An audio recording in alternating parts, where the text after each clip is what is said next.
नमस्कार, मैं तान्या अग्रवाल। आप देख रहे हैं इंडिया न्यूज महाराष्ट्र का डिजिटल प्लेटफॉर्म। सबसे पहले रुक करते हैं प्रदेश की बड़ी खबरों की ओर। महाराष्ट्र चुनाव से पहले बीजेपी ने वोटर आईडी कार्ड में बड़े फर्जीवाड़े का किया दावा, इलेक्शन कमीशन से की शिकायत। महाराष्ट्र में विधानसभा चुनाव से पहले सत्तारूढ़ बीजेपी ने वोटर आईडी के नाम पर किए जा रहे फर्जीवाड़े का दावा किया है। बीजेपी का दावा है कि ऐसे 3000 लोग हैं जिनके नाम धुले में भी वोटर के रूप में लिस्टेड हैं और उन्हीं लोगों के नाम मालेगांव में भी लिस्टेड हैं। बीजेपी ने निर्वाचन आयोग की कार्रवाई पर सवाल उठाया है। बता दें, भारतीय जनता पार्टी के प्रदेश अध्यक्ष चंद्रशेखर बावनकुले ने इसको लेकर निर्वाचन आयोग में शिकायत दी है। बीजेपी प्रदेश अध्यक्ष ने कहा कि वही 3000 लोग धुले में वोट करेंगे, वही 3000 लोग मालेगांव में करेंगे। ये मानसिकता और मंशा है। अगर धुले की सीट गिरानी है तो वहां मतदान करेंगे, मालेगांव की सीट गिरानी है तो वहां मतदान करेंगे। ऐसा महाराष्ट्र में 30 से 40 सीट पर हुआ है। हमने चुनाव आयोग से शिकायत दर्ज कराई है। अधिकारी इस प्रकार से काम करते हैं, उन पर कार्रवाई होनी चाहिए, ऐसी मांग बीजेपी ने की है। बावनकुले ने दावा करते हुए कहा, यह बहुत बड़ा षड्यंत्र है, खासकर एक समुदाय के लोग हैं। हम किसी समुदाय के खिलाफ नहीं हैं, लेकिन मुस्लिम परिवार के खासकर 3000 वोट धुले में और मालेगांव में हैं। ये जो 2 बार एंट्री की गई है, सेम एपिक नंबर, फोटो और वोटर आईडी कैसे हो सकती है? ये जानबूझकर किया हुआ षड्यंत्र है। महाराष्ट्र में जहां जहां षड्यंत्र हुआ है, 2019 में भी षड्यंत्र हुआ कि एक बूथ पर हमारे वोटर का नाम हटाकर किसी और ने ठप्पा मार दिया। हमने आयोग से कहा है कि सारे घर जाइए और जहां जहां डिलीट किया गया है उनकी एंट्री कराइए। रुक करते हैं प्रदेश की दूसरी खबर की ओर। लंदन से महाराष्ट्र लौटा छत्रपति शिवाजी का वाघनख, 350 साल बाद हुई घर वापसी। छत्रपति शिवाजी का वाघनख 350 साल के बाद महाराष्ट्र वापस लौट गया है। ऐसा माना जाता है कि इस वाघनख से जनरल अफजल खान को मारा गया था। बता दें, इसे लंदन के विक्टोरिया एंड एल्बर्ट म्यूजियम से लोन पर 3 साल के लिए लाया गया है और उसे सतारा में म्यूजियम में रखा जाना है। सतारा में इसका अनावरण मुख्यमंत्री एकनाथ शिंदे ने किया।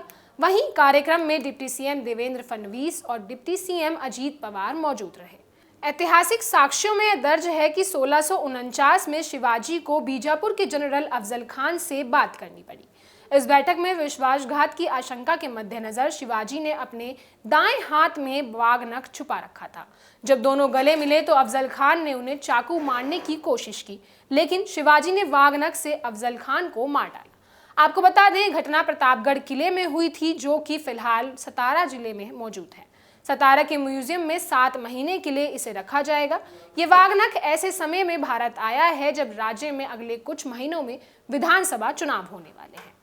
रुक करते हैं प्रदेश की तीसरी बड़ी खबर की ओर। रेवास बंदरगाह पर 33,000 लीटर डीजल की तस्करी, 4 आरोपी गिरफ्तार, अरब सागर में करते थे स्मगलिंग। रायगढ़ स्थानीय क्राइम ब्रांच एलसीबी ने अरब सागर में डीजल की तस्करी करने के आरोप में रेवास बंदरगाह से 4 लोगों को गिरफ्तार किया है। इतना ही नहीं, पुलिस ने उस नाव के साथ 33,000 लीटर डीजल भी जब्त कर लिया है, जिसमें वे तस्करी कर रहे थे।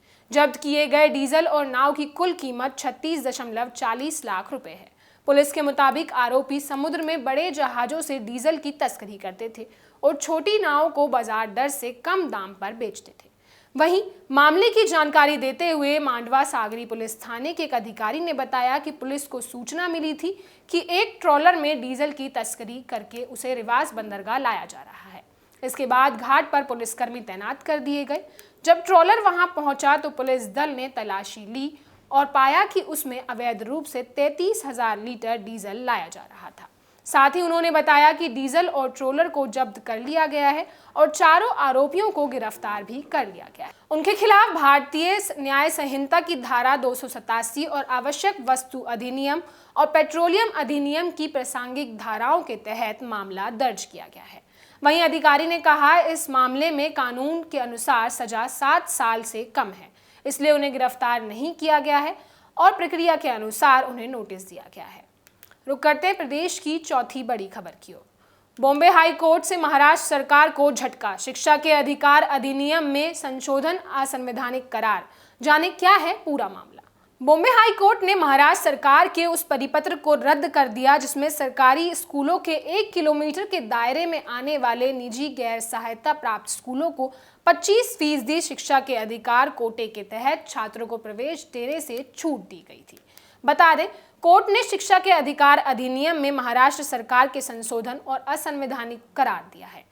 अब आपको बताते हैं क्या है शिक्षा का अधिकार अधिनियम। शिक्षा का अधिकार अधिनियम RTE जो सामाजिक आर्थिक रूप से पिछड़े वंचित वर्गों के छात्रों को निजी स्कूलों में 25% आरक्षित सीटें प्रदान करता है।